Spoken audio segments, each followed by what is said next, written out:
좌우에 계신 분들과 인사합시다. 사랑합니다. 축복합니다. 잘 오셨습니다. 인사하겠습니다. 너무 오랫동안 출석을 안 불렀더니 여러분 서운하셨죠? 오늘 한번 출석을 불러보겠습니다. 그냥 손만 좀 들어주세요. 우리 1소, 네, 1소, 네, 감사합니다. 2소, 예, 감사합니다. 3소, 예, 3소, 감사합니다. 4소, 예, 감사해요. 5소, 네, 고맙습니다. 6소, 네, 감사합니다. 7소, 네, 장로님, 네, 한 번 더 드세요. 네, 감사합니다. 박성복 집사님이 저한테 카톡을 자주 보냅니다. 얼마나 감사한지요. 자, 그 다음 8소, 네, 감사합니다. 9소, 네, 감사해요. 10소, 네, 감사합니다. 11소, 감사합니다. 12소, 네, 감사합니다. 13소, 네, 14소, 네, 감사합니다. 15소, 네, 감사합니다. 16소, 네, 감사합니다. 17소, 네, 감사합니다. 18소,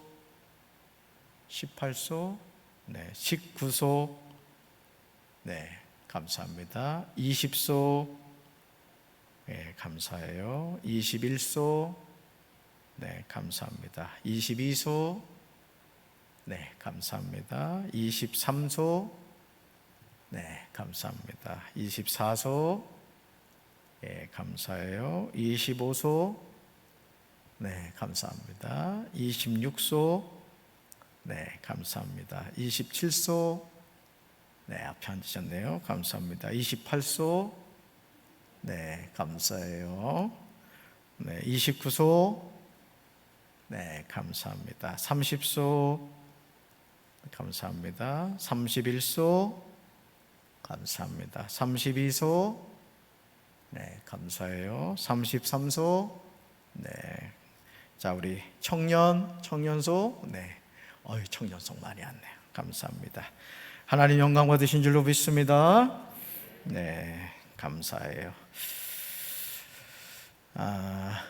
지금 코로나가 많이 확진됐다는 연락을 여러분이 받으셨을 텐데, 겁먹지 마시고 이럴 때일수록 더 방역 철저히 하시고 여러분들이 더 신앙 안에서 승리하시길 주님의 이름으로 축원합니다.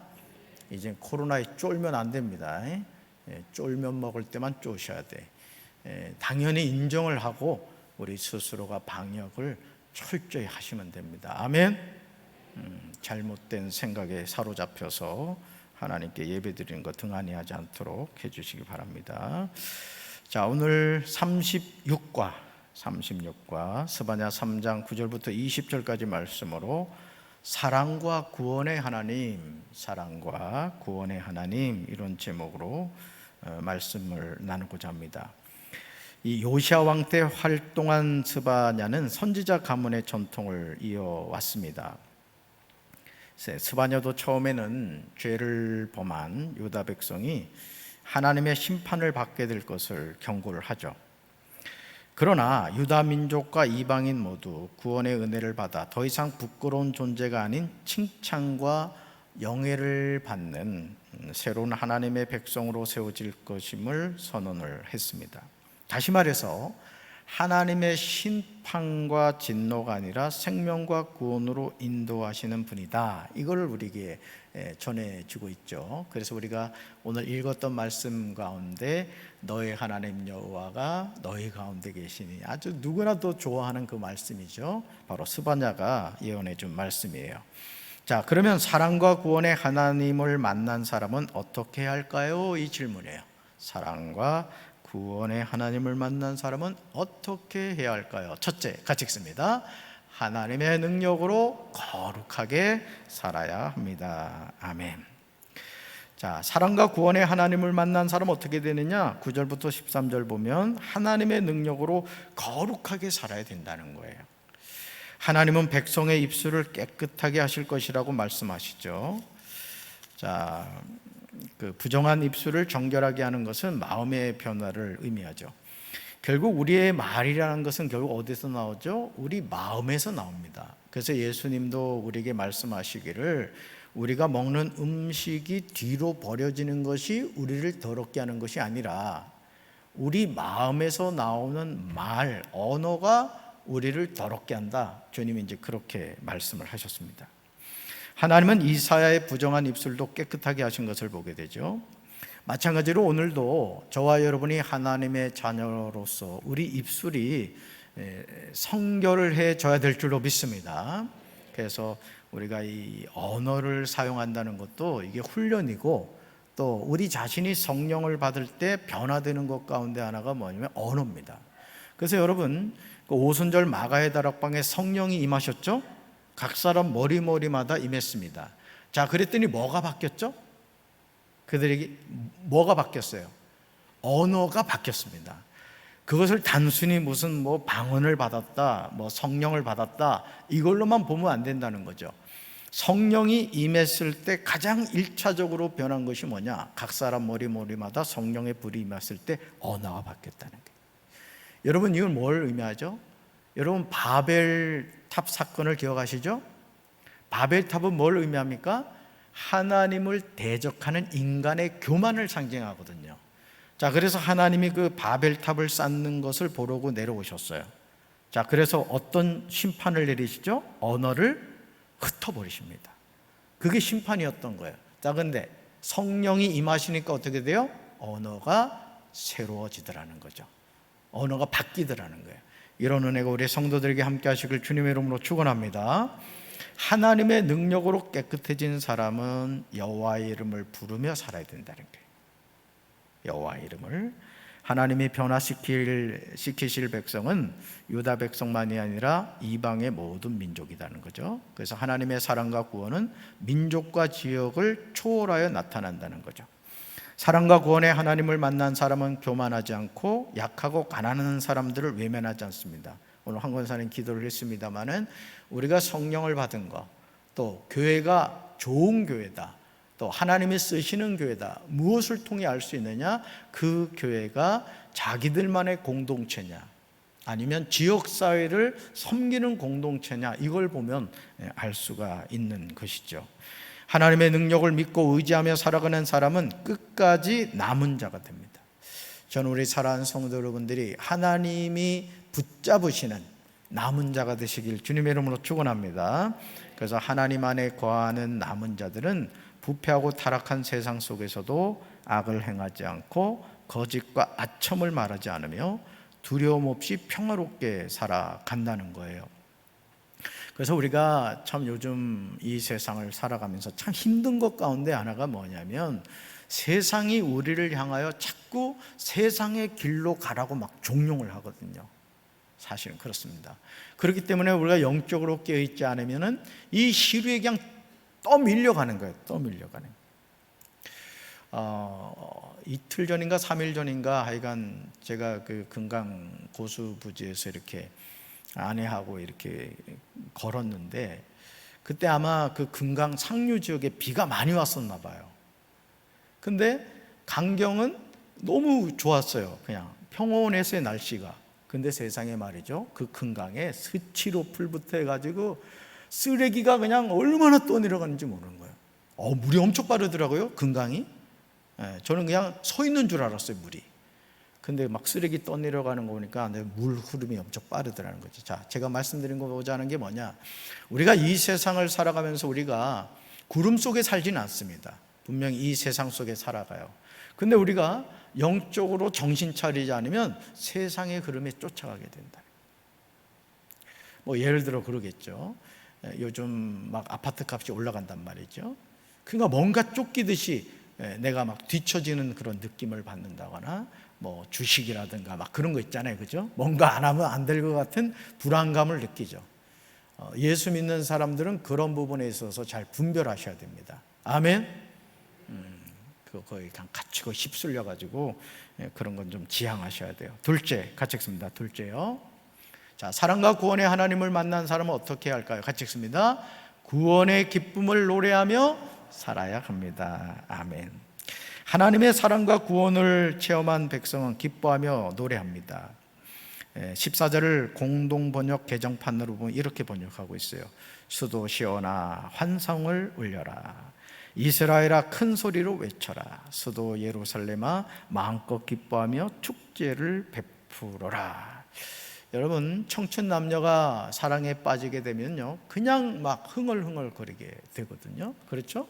여러분도 연애 봐서 알죠? 그냥 중매기론 하셨군요. 사람이 사랑에 빠지면은 그냥 바라보는 것이 다 그냥 그 사람 얼굴이야. 그죠? 그냥 나뭇잎 막 흔들려도 그냥 막 그 사람이 나한테 막 뭔가 얘기하는 것 같고, 그냥 시인이 되어버리죠. 우리가 하나님의 사랑과 구원을 체험하면 그렇게 된다는 거죠. 그래서 유다 백성의 미래에 일어날 일을 바라며 찬양하고 있는 거예요. 스바냐 선지자는 이스라엘이 찬양해야 할 이유를 세 가지로 말하고 있어요. 여호와가 이스라엘의 징벌을 그치셨고 원수를 쫓아내셨으며 함께 하시기 때문이라는 거죠. 하나님을 의지하는 사람은 불행한 일 앞에서도 즐거워하는 마음을 놓치지 않는다는 거죠.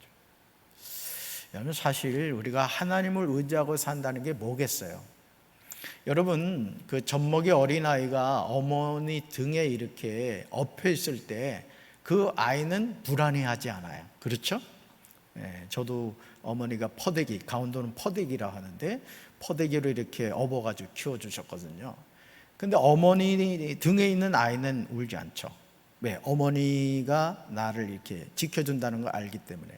근데 오늘 우리가 신앙생활을 하면서 의외로 하나님이 나와 함께 하신다고 입으로는 얘기하는데 불안해하고 염려하고 막 걱정하며 살아간다는 것이죠.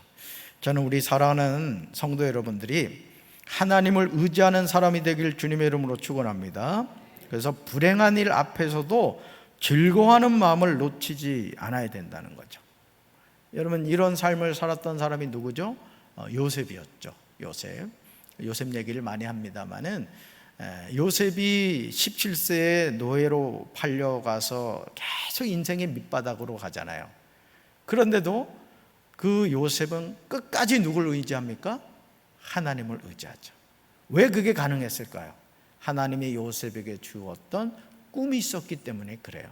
저는 우리 성도 여러분들도 여러분 하나님이 준 꿈을 꾸시기 바라요. 그 꿈을 붙잡고 사셔야 됩니다. 그러면은 어떤 불행한 일 앞에서도 우리가 즐거워하는 마음을 가질 수 있다는 거예요. 그래서 거룩하신 하나님이 나와 함께 하시며 보호해 주신다는 믿음을 가져야 돼요. 유다 백성이 구원의 노래를 부르며 기쁘게 살아가는 모습을 보신 하나님은 함께 기뻐하죠. 여러분, 부모는 그렇습니다. 저도 이렇게 자녀를 낳아서 한 가정을 이루고 살면서 제일 기분 좋을 때가 언제냐면은 딸이 이렇게 좋아하고 막 기뻐하고 이럴 때, 이게 부모로서 가장 마음이 좋더라고요. 그래서 우리가 구원의 기쁨을 노래하면 하나님도 기뻐하시며 우리를 보고 노래하며 즐거워하신다는 거예요. 그래서 오늘 연합속회 이후에 우리가 이제 주님을 찬양할 겁니다. 여러분, 모든 찬양은 하나님이 받으신다는 걸 믿으시기 바랍니다.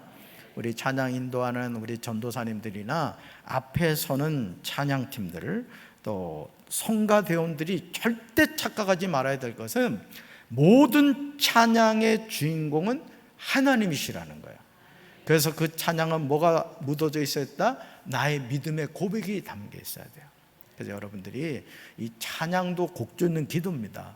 여러분이 박수도 치시고 또 이렇게 찬양을 할 때도 그 가사를 깊이 이렇게 음미하면서 찬양을 불러보세요. 하나하나가 다 은혜가 되는 것을 느끼게 되죠. 자, 셋째 볼까요? 셋째, 사랑과 구원의 하나님을 만난 사람은 어떻게 해야 할까요? 자, 셋째가 책습니다. 하나님의 약속을 믿고 살아야 합니다. 아멘. 18절부터 20절이죠.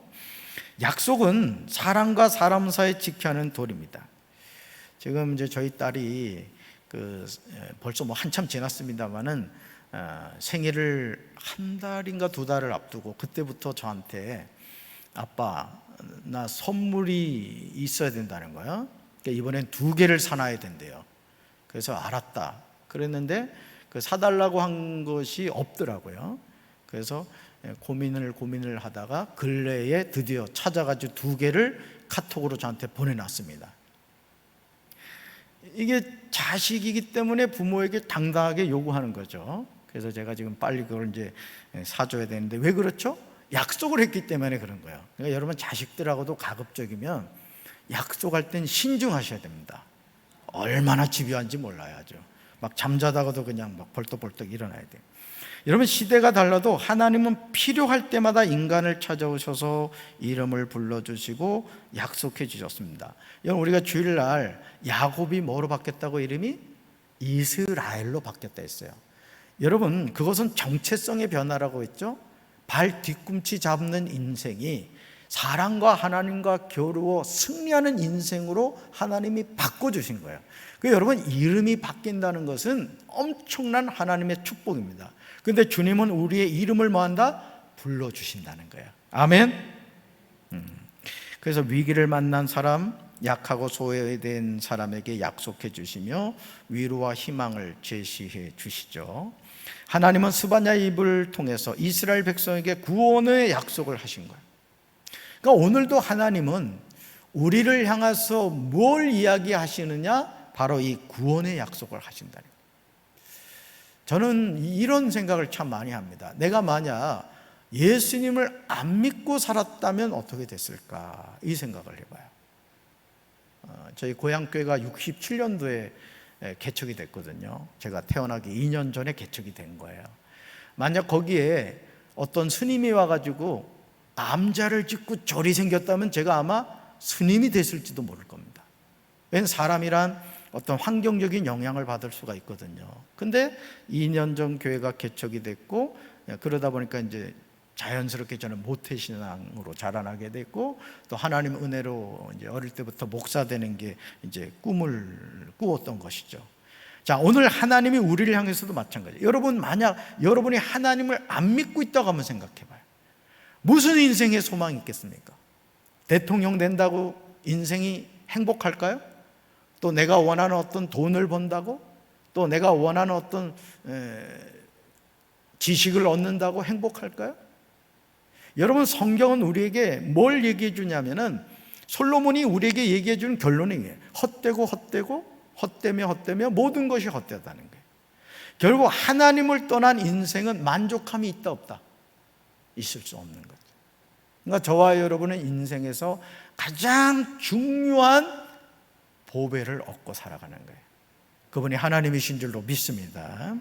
그래서 압제자들에게 억압된 백성은 절기를 맞았음에도 하나님께 예배하지 못하는 지옥을 당했습니다.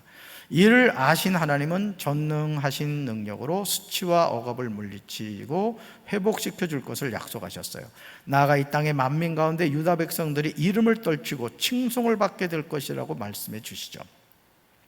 여러분, 사실은요, 이스라엘이라는 나라는 역사 속에서 망했습니다. 여러분 아시죠? 나라 자체가 없어졌던 나라예요. 그런데 그 나라가 그 팔레스타인이라는 그 지역에 영국이죠? 아마 영국이 거기가 식민지로 지배하고 있었던 걸로 압니다. 그렇게 어떻게 하다가 거기 이스라엘이라는 나라에 갖다 깃발을 꽂은 거예요. 망한 지가 꽤 오래됐어요. 그죠? 1000년이 지났을 거야 아마. 그렇게 오랜 기간이 지났음에도 불구하고 하나님은 그 이스라엘이라는 나라를 다시 회복시켜 주는 것을 보게 되죠. 누가 그렇게 하셨을까요? 하나님이 그렇게 하신 것이죠. 오늘 우리 삶에도 마찬가지입니다. 성도는 어떤 고난 앞에서도 낙심하거나 포기하지 말고 하나님이 반드시 회복하신다는 약속을 믿고 살아야 할 줄로 믿습니다. 그래서 낙심하지 마세요. 따라합시다. 낙심하지 말자. 포기하지 말자. 아멘. 마음먹기 달린 거예요. 그리고 하나님이 나와 함께 하신다는 분명한 확신과 믿음을 가지면요, 7번 넘어져도 8번 일어날 수 있는 거예요. 아멘. 절대 여러분 낙심하거나 포기하지 말고 하나님이 우리 가정을 회복시켜 주시고 우리 교회를 회복시켜 주시고 우리 조국 대한민국을 회복시켜 주실 줄로 믿습니다. 그래서 하나님은 자기 백성을 끝까지 사랑하고 구원하시는 분입니다. 허물과 제약이 끊이지 않아도 모든 인간이 회개하고 돌아오기를 인내하며 기다리시죠. 성도는 포기하지 않으시는 하나님 때문에 우리를 향한 하나님의 약속 있게 소망을 가질 수 있어요. 여러분 생각해 보세요. 나 같은 죄인을 구원하기 위해서 하나님이 하나밖에 없는 아들의 생명을 주셨다. 여러분이 그렇게 가치 있는 존재라고요. 아들의 생명과 여러분 바꾼 거예요. 바꾼 거. 그러니까 여러분 항상 뭐 해야 되겠어요?